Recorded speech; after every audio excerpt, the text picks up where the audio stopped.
is The Angry Octopus, your source for all things Red Wings. Here are your hosts, Aaron Habel and Aiden Wolf. 3 of the 4 last games were against the Leafs. That includes that one preseason game, and Detroit won all 3. We got the home opener drubbing 5-1 by Montreal. We'll get to that. But the 6-3 win, a 3-2 win over the Leafs, back-to-back, that has to feel good for any Detroit Red Wings fan anywhere.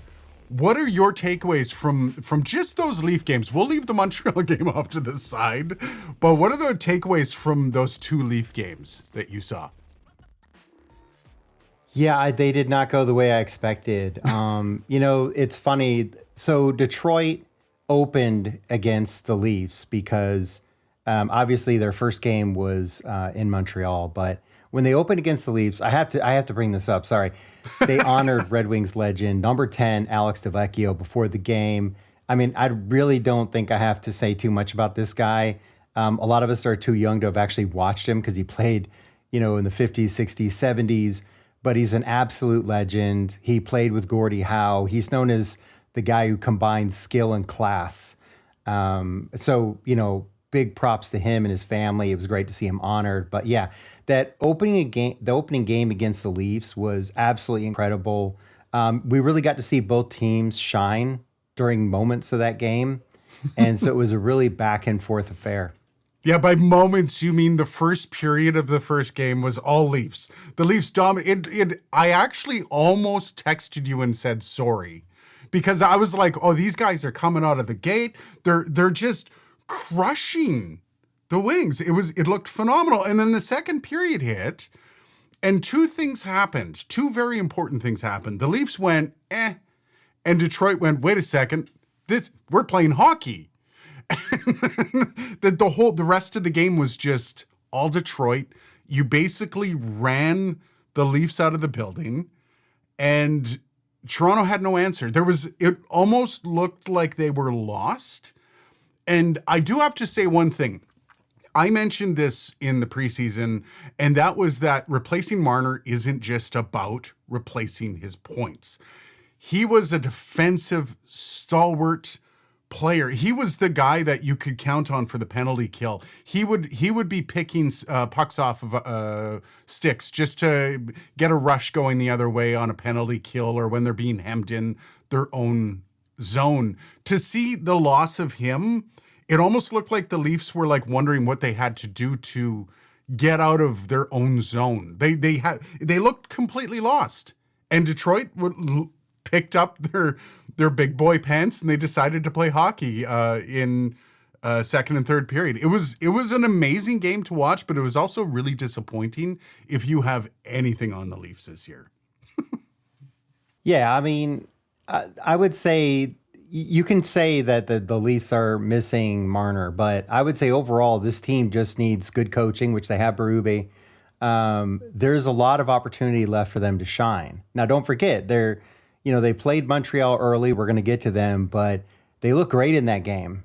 And yeah. I just think it's going to be a little bit of an adjustment. So, in these first so many games, I wouldn't hold the Leafs to any fire, but there is the fact that they haven't won a cup in a long time, since the late 60s. So I know the pressure is there, and I know a lot of people are already dogging them because they got rid of Marner, but I think there are a lot of fantastic players on this team. Yeah, I see, like, the second game was, on the surface, it looked like Detroit got outplayed. Like, just the shot total. There was like a couple minutes left and it was like 40-13. But that should tell you that the Leafs weren't outplaying them. Detroit was just making good on their chances. Where the Leafs, there were multiple occasions where the Leafs were shooting it straight at the chest of Talbot. All these shots, they're like, 40 shots. If they're not dangerous, are they actually shots? And the Leafs redeemed themselves last night against Nashville, to be fair. Like, the Leafs are showing signs that they do have all this talent. It's just somewhat concerning when, I don't take the Leafs game against Montreal as being anything any kind of hope for the year because it looked like a PB game. It's the first game of the year. Everyone's kind of a little bit off. They're trying to find their game. That's fine. But third game in, you expect a little bit more. Now, I'm not trouncing them because, 82 games is a long season. But I do feel like a few of my concerns have been validated so far. Well, look, as a Leafs fan, you're going to have these concerns, but they have shown over the last so many years that they can bring it. The trouble begins when they hit the playoffs. So right now it's early, but I think they're going to start to shine. Again, we talked about it before, that Atlantic Division is just, it's tough. It's one of the toughest divisions out there in the world. So I'm thinking what we see with these games between the Leafs and Detroit, I think we could also say it's possible that Detroit might kind of have their number. I mean, if you look at the game, and we'll get into we need to get into these games, but that second game, Detroit was dominated and yet still came away with a win. So it's making the most of their chances, and Toronto really didn't give them too many chances that second game. Yeah, but domination would entail that there was some sort of an effect that Detroit was cowering from. Like the Leafs came out in that game shooting everything at the net, and that ran the totals of shot. But when you're the one actually putting that puck behind the goal line, who's being dominated?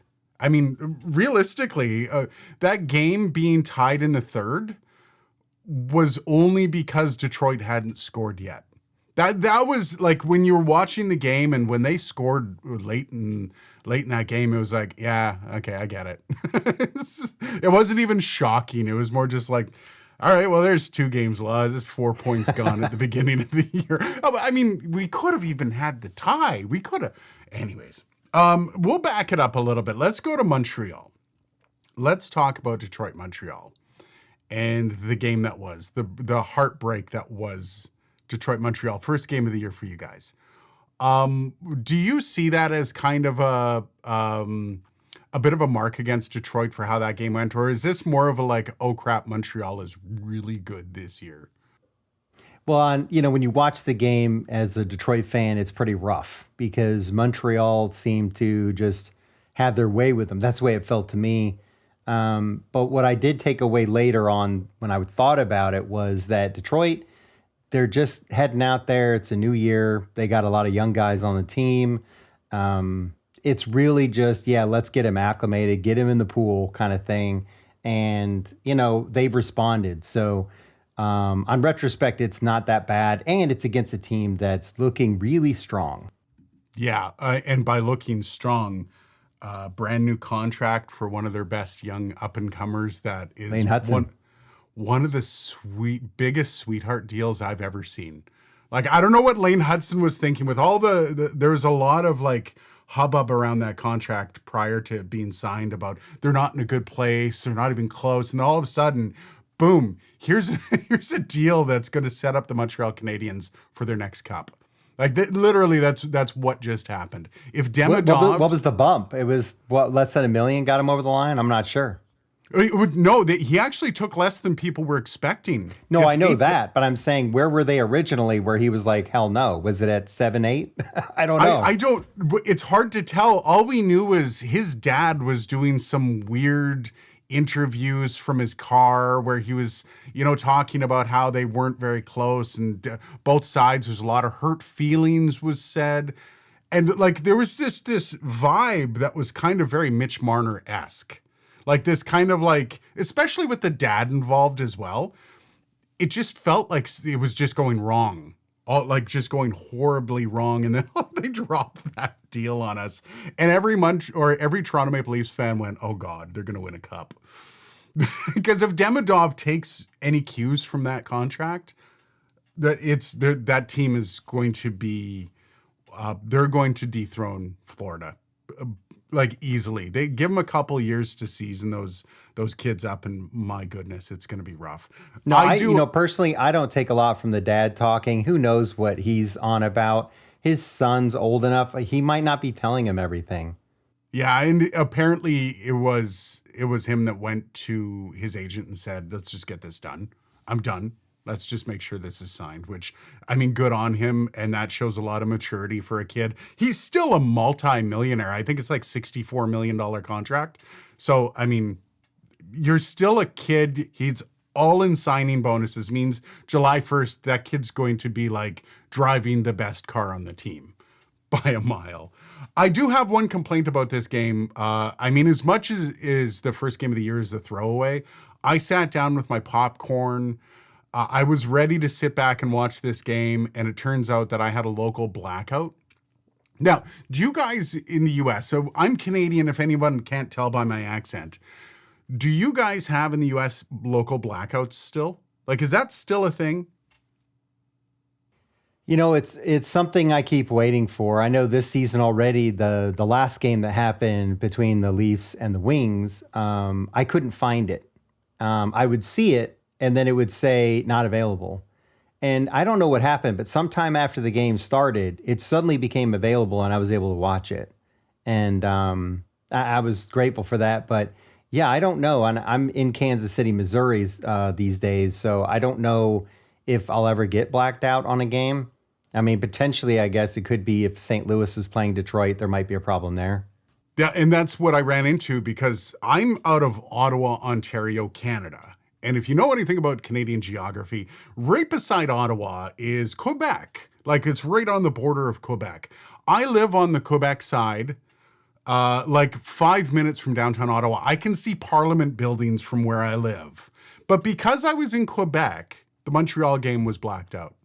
And Montreal is like 2 hours away, and somehow I still got blacked out for that. And I pay a premium package. It's like $300 a year to be able to watch all the games. And I still got blacked out for that game. I was pretty upset about it, considering it was the first Wings game of the year. And anyways, I'm going to be sending a letter to my local representative over that one. They'll get right on that. Sure, but yeah, that game, Montreal. So let's talk about this. Montreal was the last Canadian team to win the Stanley Cup. That was in 1993. So really, when I keep saying the Leafs, well, I think the pressure's on all of Canada. Every Canadian team, I'm sure, is going out every season thinking we have to be the ones to bring the cup back up north.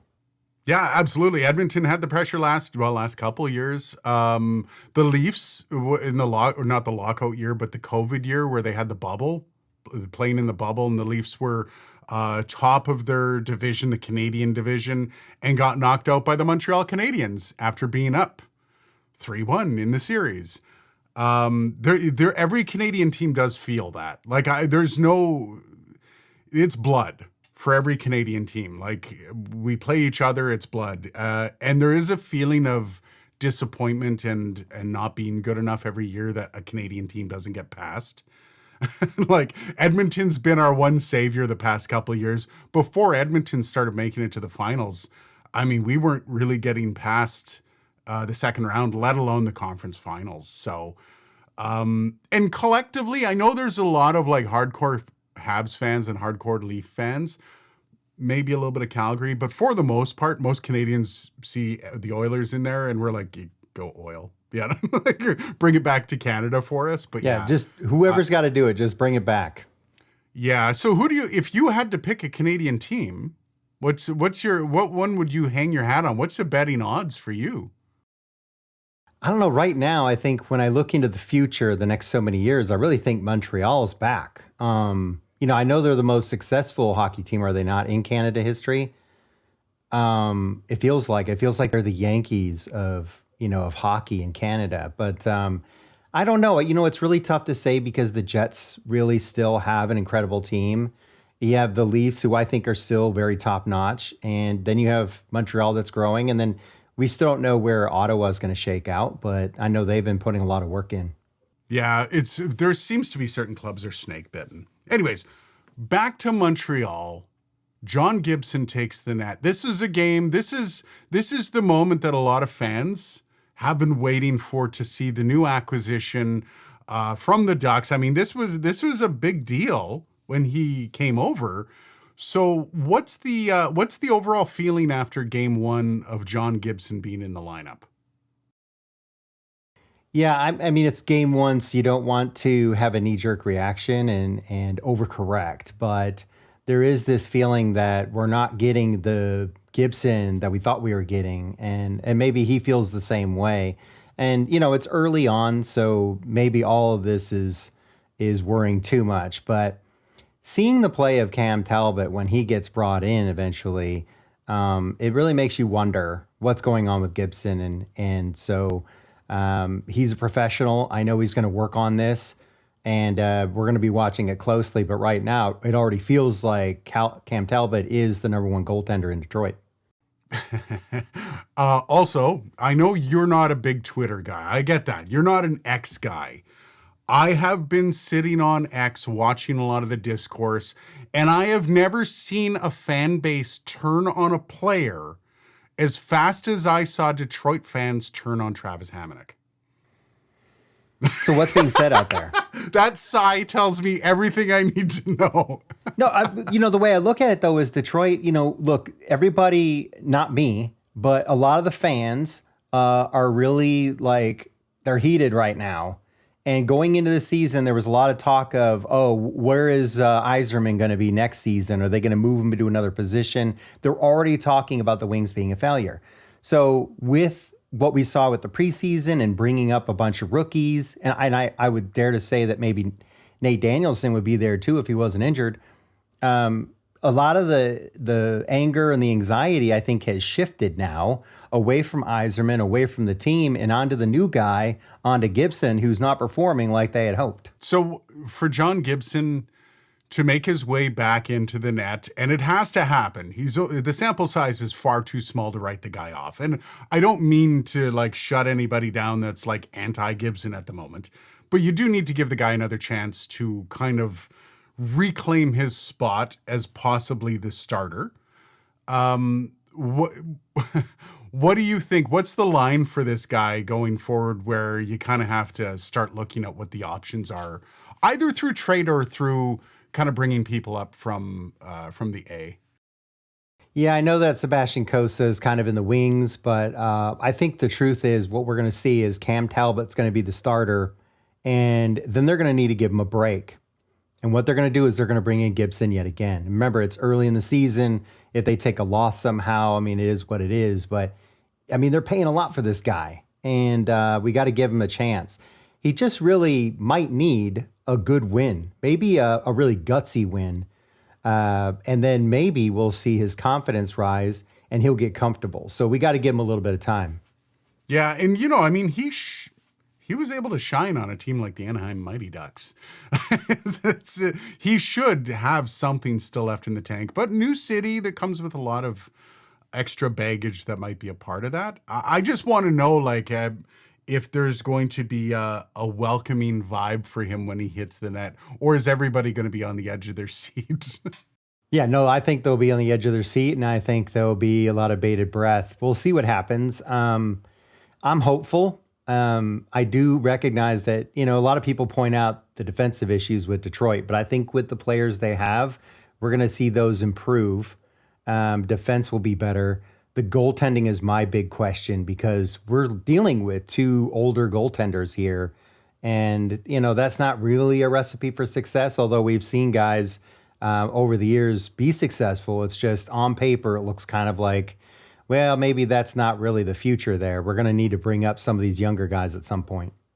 So let's move on to the next game. A couple big moves happened before Detroit and Toronto picked up for the first game. JVR came in, Travis Hamonic out, and Detroit brought in someone else. I can't even remember. I had it in my notes. But JVR came in and someone else came in, and Gibson got swapped out.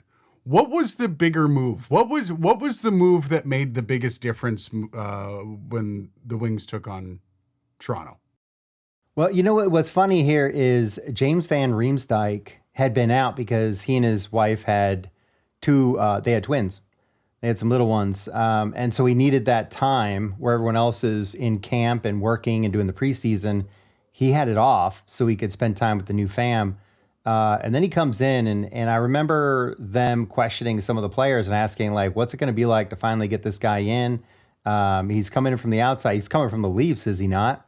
No, he kind of went around. I believe he was. Oh Even yeah, with so he Philly was with the last year. Leafs. Yeah. Then he went to Yeah, I don't know. What I saw from the guy was someone who was ready to play. Like he couldn't wait to start the game, and that energy was great. I would say when he was announced as having joined the team, I wasn't real big on it. And maybe it's because I've seen other guys come in who are veterans, known to be solid players, guys you can count on day in, day out. And then just seeing them as, well, they're actually toward the end of their career and they don't have it like they used to. And no, this guy came in and he, you know what? I take back what I said, or even what I felt. I mean, this guy looks ready to play. I think he's going to move the needle a little bit. And the Wings, they just need these guys to all tick up a little bit. And that's all the difference is between making the playoffs and just being on the outside. So having a guy like him, I think it's been awesome. I think he's ready to play for them and play hard. Speaking of some of the old guys, so I'm coming at this somewhat as an outsider. I've been watching the Red Wings for a while now. They were my second favorite team from way back when the Leafs and Detroit were in the, I believe, Norris division. But for me, I was kind of getting into this as we're starting this whole project out, and I was like, Patrick Kane, man, that's a great signing. I forgot he's been there that long, kicking ass, the way he's been doing. And I watched him in the second game, and I'm like, holy crap, this guy is probably the best signing. And there was a lot of questions around him. One of the older fellas that came in, and he's really leading the way in a lot of ways for those younger players and showing them what a top line player he is. It's really cool to see that there is this kind of development tree that all the younger kids are getting to watch from. And moving into the third game, you did start to see some of those younger players move forward and start to get a few more chances. Finney, for one, looked awesome. Over the two games I was able to watch, I didn't see him in the Montreal game. Do you feel as though the other younger players moving into this game are just clutching their sticks a little hard, maybe struggling to kind of stand out and get noticed? No, I really feel like over the season, all of these young prospects, well, I guess they're players now, they're all going to be shining, I think. I mean, what I see out of Finney is a guy who's a go-getter. He wants to be on that puck. He wants to make things happen. He wants to go where the action is. So I think his youth and his drive and his skill that he's already showing off, it's amazing to me. I mean, it's too early. I know a lot of people are already trying to say, oh, what about Zetterberg, this and that, because he was a late round. You know, he was like in the 7th round as well. It's too early for that. You can't compare a guy like Finney to Zetterberg this early. But what we are seeing is a guy that's doing way better than anybody expected him to. And he's out there like every night he's trying to earn his spot. So I know that's impressing the coaches. Yzerman's been talking about it too. He said to start the season, they didn't expect these guys to be all making the team. And, you know, he said it's credit to them. They want that to happen, but they're not going to push anybody just because they need a change. They're going to make sure that if you're getting moved up, you've earned it. And so, and I know Sandin Pellikka, Brandstad Nygaard, those guys, they're working hard. I know just in the defensive zone, Sandin Pellikka is doing a good job of getting the puck and trying to get it up to the forwards. So just like the simple things, I like what he's doing. I think as he gets more comfortable, we're going to see him running, you know, power plays and stuff. So to me, I'm already seeing these guys grow by the day. Yeah, and it's showing that, you know, sometimes not noticing you means that you aren't doing anything to be noticed, especially on the back end when it's just get the puck up. Don't freak out. Get the puck, get it to the forwards, move it out. And I will have to say, though, Finney has looked fantastic over the last couple games. So that said, you're 3 games in. What has been the biggest kind of surprise for you over those 3 games? What's the one thing that kind of stood out to you the most watching these games? Yeah, we've already talked about a lot of the pluses that we've seen out of the Wings. Let's talk about some of the minuses. I mean, we already touched on Gibson. Maybe the biggest minus I've seen is that Raymond came out, looked fantastic, and now he's already injured and he's out. And I know this is going to be a big question for all the Wings fans is if you have such a critical player, because when you talk about the players that they have, their forwards, it's always Larkin and Raymond. And when you talk about those guys and you start saying, well, Larkin and Finney and and you go down that list, well, now you're not talking about Raymond. And Raymond was figured to be one of the most crucial Red Wings going forward, especially if they can get to the playoffs. Yeah, and watching that hit, I'm surprised we didn't hear more outrage over the hit. It was borderline at best. Whether it be a hit from behind, whether he turned into the boards a little bit. I believe it was Nyes barreling down on him. Are you talking about when Raymond spilled down or got hit in the boards? Got hit in the boards. Well, that was Tanev. That was Tanev. That's right. Yeah, Chris Tanev. And for train. anybody that doesn't know who Chris Tanev is, he's one of those special Leafs he's a brute, but I don't see him as a bad guy. I see him as a guy that's willing to take a puck to the face for his team. Yeah, he's an incredible player. He's a gutsy player.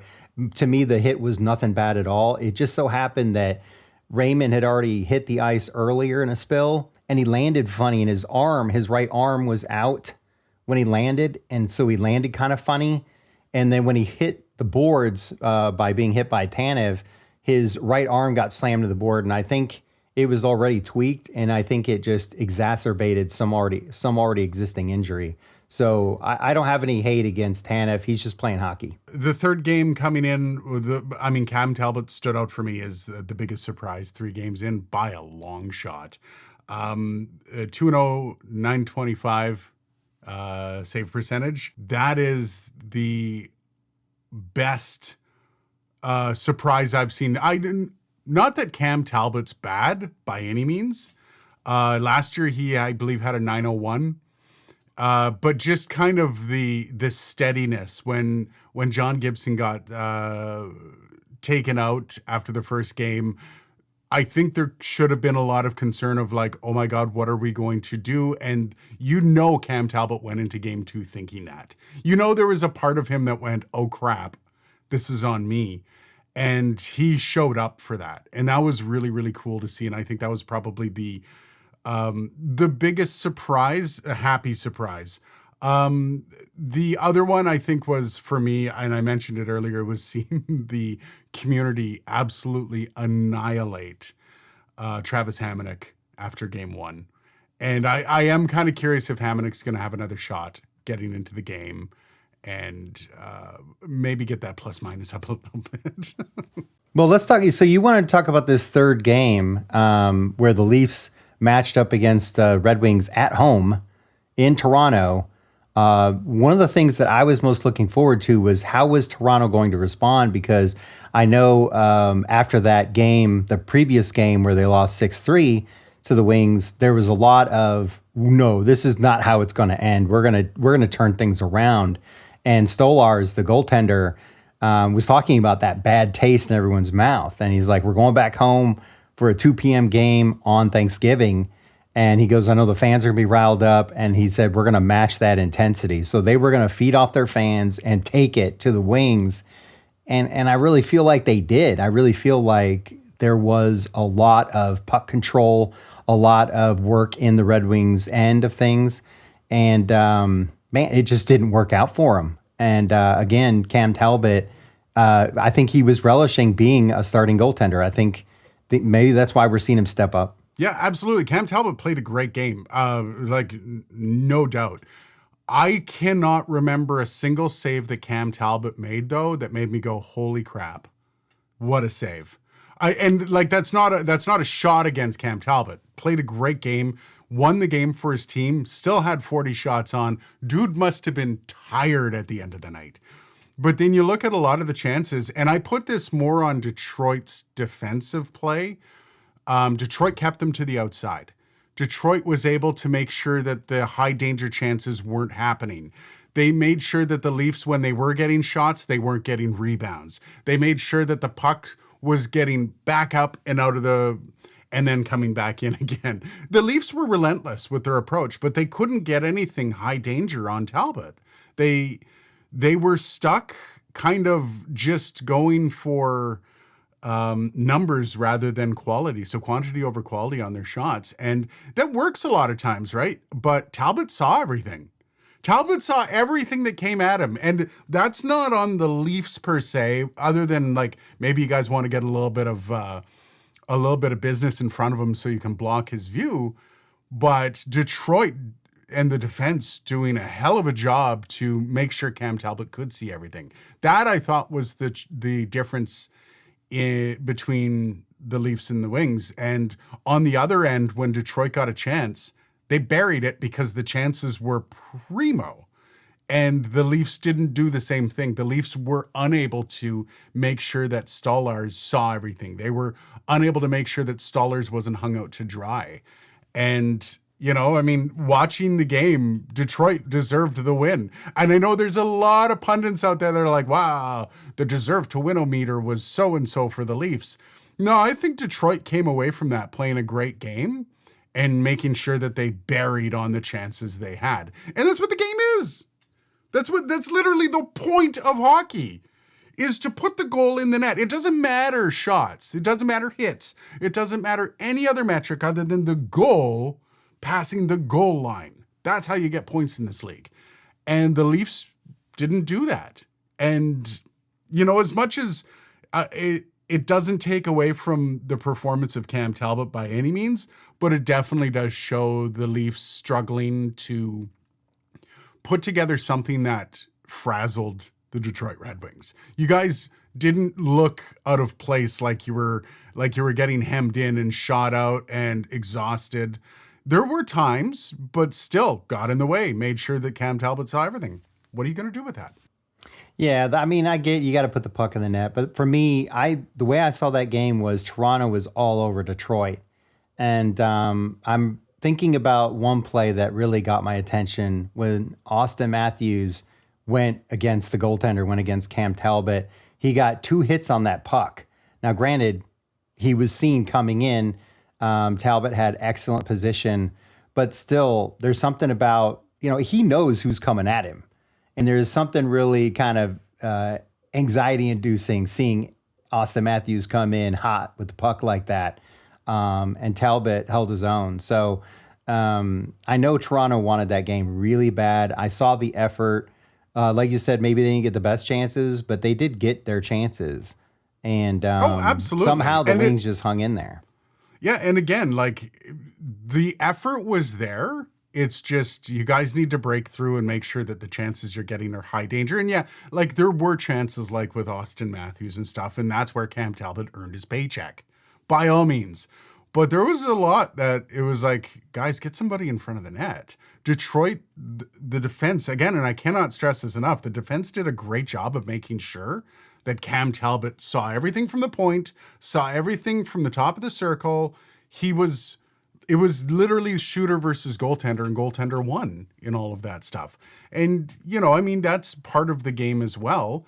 I can't tell you how many games last year Toronto got outshot, but they won the game. Being outshot doesn't mean you were outplayed. Now, Toronto pressured Detroit a lot, and Detroit played a very patient game, I found.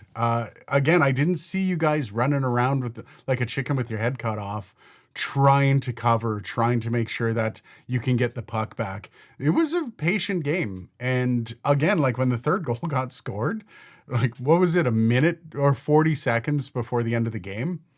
It was kind of like I saw that one coming. It just felt like that game. I watched enough of them last year with the Leafs playing the exact same game. So, yeah, I think the team won that was supposed to win both nights. Begrudgingly, I would have loved at least 1 point out of that back to back. But again, the Leafs were able to get a little bit of blood out of Nashville, which makes you feel a little bit better in the standings, but it also makes you feel like you're maybe Detroit does have their number, as you said. I'm going to be curious to see if there's a playoff matchup. My goodness, will that be a lot of fun? I feel like it's going to have the same energy as the Ottawa-Toronto matchup if that can happen. It would be wonderful. Toronto, Detroit in the first round. Yeah, and the other takeaway for me is you got some of the new guys, the new signings like Appleton and Van Riemsdyk scoring. I think that's incredible. They need that. They need to have the new guys come in and do something like that. Now the fans, can get more acquainted with them because, and I've said it before, it's like a lot of times you're bringing in these guys because you need to fill slots. And so you're filling them with veterans, guys that know how to show up. They know their positions. They know what to do. Are they going to move things? That remains to be seen. But yeah, Van Riemsdyk really feels like he wants to make his mark on this team. And I love that because that means he's going to be there day in, day out. He feels like a guy that's going to be there all season too. So we got 3 games coming up before the next time we shoot. Tonight, we're shooting on Wednesday, by the way. Florida, Detroit, Tampa Bay, Friday, and Sunday versus Edmonton. Thoughts on that going forward? That is a hell of a stretch and proving grounds for the Wings. How do you think this week's going to play out? Oh, you know what? I can't even guess right now. But what I can tell you is I feel like that Florida game is going to be big because they're going to be up against the champs. And there's no doubt that's going to be a real test for them. How do the young guys respond when they're really put into the fire like that? So I'm looking forward to it. That's really going to be a challenge. They're not expected to win that game. How do they show up? Yeah, and Florida is one of these frustrating teams that, they lose their captain. And they're like, we're good. We'll rally. We've got enough. And you know what? They really do. They're doing really well, and it's frustrating as all hell. But, that's a team that has never been a regular season performer because they save it all they make sure that all the bruises are healed before the playoffs start. So that will be a great game. I'm looking at the Edmonton game because I feel like Edmonton and Detroit play somewhat of a similar fast-paced game. They're both pretty quick on their feet, and I think that was going to be a game to watch on Sunday. I think there's going to be a lot of get up and go, and it's also the other team that was in the Stanley Cup Finals. So Tampa, for some reason, I haven't been overly wowed by that team this year. So we'll see how that one goes. Well, I said it before. I think Tampa Bay has been phenomenal for years. And just like any other team like Chicago or Detroit, eventually they're going to slip.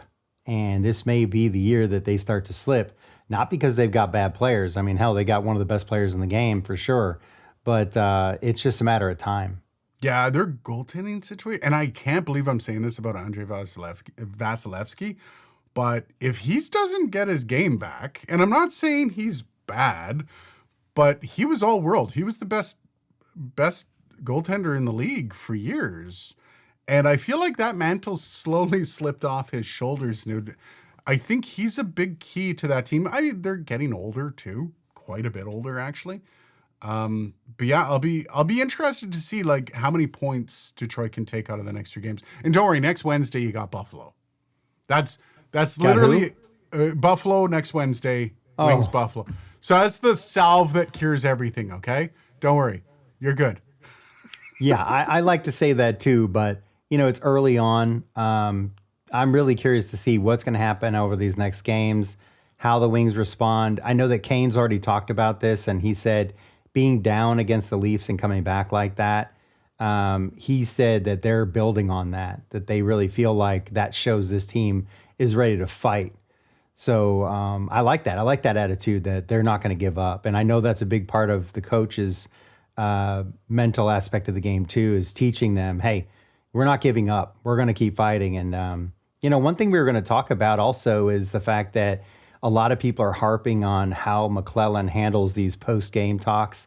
And I personally love it. I think McLellan's riding that rail of, I'm going to let you know that we see what you see. If you see a problem with the Wings, we definitely see it. They're going to know about it. They'll hear about it in practice. They'll hear about it now with the media. But they're not hiding from their problems. And so to me, the Wings are just being honest, and they're trying to win games. They're trying to make a difference. So for all of you that are saying you need to get back to the playoffs, trust me, that's what they're working on right now.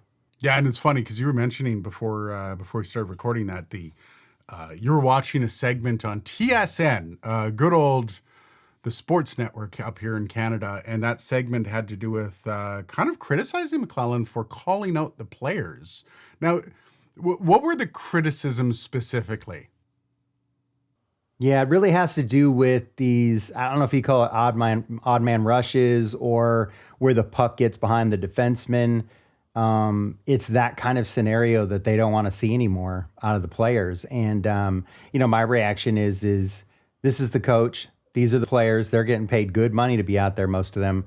I know some of the young players are signing entry-level contracts, things like that. But, this team needs to know what the problems are. They need to be called out on it. Everyone responds differently. I know some of those players don't really need that talk. Some are going to need it. You can't just say, well, you have to go easy on the guys. It's early. No, every game's going to matter for them as a team because you don't want to get lax. You need to make everything count. So I like McClellan that he's pushing the players and he's doing it in a respectful way. You never hear him lose his cool. I mean, on the segment I watched, it was something like he has a meltdown. McClellan is Mr. Cool. He talks like this and he just tells it like it is. And, I figure a meltdown would be him pulling on his hair and screaming, but he didn't do that. Tortorella. He's telling you what you see. Yeah, he sees it too. Yeah, and it's funny too because I will have to say this is a symptom of Canadian fanatical media. And I know there's a lot of jokes about the Canadian media, especially after the Mitch Marner debacle. But one of the things that has really become pronounced over the last couple of years specifically is how the coach interacting with the media versus the team is being perceived in Canada. And we saw this with Sheldon Keefe, who would call out players in a media scrum and then have to retract the statement in the next scrum because he's been told, no, we don't call out our players here. And the point of it is, and you touched on this, these guys are multimillionaires going out to earn their money. You guys are paid a lot of money. And if you got to be called into the coach's office and have your hand smacked, that's what's got to happen. And guess who is literally paying you guys? It's the people that show up and pay the ticket price. They're the people that go and buy the $50 beers. It's the people that buy the hot dogs. Those are the guys that are paying the salary. So who are you answering to? It's not just the coach, because the people that go to the game expect you guys to put on a show as well. There's going to be losses throughout the year, but when it's such a ridiculous situation and the players need to be called out publicly, that's because they need to be called out publicly, because the investors in the team, the people paying those ticket prices, expect something as well. I don't get the whole Canadian narrative around, wow, you're being rough on the team in front of media. No, it's completely backwards. I love to see coaches. I think you can take it too far. The Tortorella approach is a too far. Okay. Oh my goodness. You don't need to bash the players. That's a meltdown right there. If you want to see a meltdown, look up meltdown Tortorella on YouTube. You'll see it. That's a guy that multiple. Gets meltdowns. It's not even just one. He's had so many. It's usually right before he gets fired too. That's my favorite thing about it. It's like, this is the pre-firing meltdown by Tortorella. And you see it a lot, and that's unacceptable. But when a coach actually has to say, hey guys, fans who actually pay to get in these seats, we see it too. And these are the things that I agree with you that these need to be fixed. I don't care about that multimillionaire's feelings. I don't. If you're being paid over $1 million a year to do something and you get called out because you're walking to the bench instead of skating, I don't care. I don't care about your feelings. Play the bloody game that you're paid a lot of money to play. That's as far as I'm concerned. Let's be honest, when it comes to toughness, hockey players are among the very best. So look up Darren McCarty, look up Chris Tanev. These guys know nothing but taking pucks to the face. And they can handle some coaches' criticism too. I think if we're honest, we're going to hear from players that say, I needed that. I liked hearing that, because it's the passion. It's letting people know, look, we're not gonna win every game. We're not gonna win every battle, But what we hopefully will do is tighten up our game so that we don't lose because we made some dumb mistakes over and over again. Yeah, and it also tells the fans that we're hearing you, we get it, we're working on it. Because when you sugarcoat it, you don't address that to the people that are literally hanging their Friday night on your game. It's insulting as a fan. And every time you saw the Leafs go, no, we're playing the long game here, kids. Don't worry about it. It's like, okay, game 7 in the first round. Let's see how that all played out. And every single year after being pumped toxic positivity the whole year. Yeah, I kind of want to see you guys maybe, call out the Mitch Marners and the bad behaviors after the end of the game. That I think maybe that will level you with the fans a little bit more, because that obviously needs to happen more often. So yeah, big mark against Canadian media for that, I'm going to have to say. Now, Well, McClellan, I do want to say this. McClellan called out his team, was talking about this, but after the last game, he was saying how they had done better. And so, it's not just the criticism, it's also the acknowledgement of where he liked what he saw from his team. Absolutely. Now, we're going to circle back before we're done here. Buffalo Sabres. We have to, and trying to keep something fun for the end of the show. It feels bad that you're actually hitting up an actual team for, I would say poor performance. But the question I have here is, how many players do you think have more goals than the entirety of the Buffalo Sabres? How many players where? Have more goals than them? Yeah, there's actual players that have more goals than the team. Buffalo has scored a total of 2 goals this season as a team, which a lot of fans have already pointed out that's not enough. I don't know particularly. I'm not a big fan of the Buffalo Sabres. I mean, I love some of the players on the team. I feel like the team is going to struggle management-wise, but there is more than 20, more than 20 players with more than 2 goals. Have you kept up on any of the stuff happening in Buffalo this year? No, I've just kind of checked in here and there. I haven't really followed them. I'm a longtime believer that Buffalo's problems are mainly with the management of that team. I think if they can fix the management issues that they have, that team would perform better. I don't know how much better, but I feel like they have a pretty good team, but I feel like they're just mismanaged. Wildly, yes, total agree. What I want to know though, this is Buffalo. This is a storied franchise. Maybe not as storied as, the Montreal Canadiens, the Detroit Red Wings, the Chicago Blackhawks, some of the original teams. But Buffalo is one of those teams that has what you would call a rich history. There's a lot of amazing Buffalo players over the years. At what point do they become the Arizona Coyotes? Because when you look at the mismanagement, there's really no comparative. Maybe the Atlanta Thrashers, that was pretty poorly managed as well. A long forgotten team. The long forgotten team.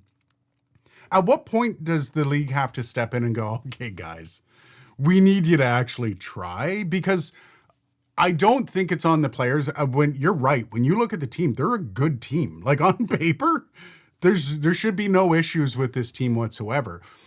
But when you consider the circus that surrounds the team, the players are going to have a hard time playing in that circus.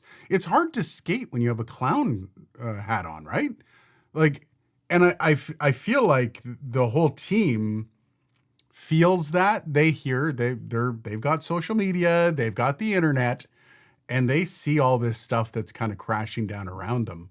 It must be hard hitting the ice and performing to a really top level when all this stuff is going on around you. And you saw the same thing with Arizona trying to play out of a college barn.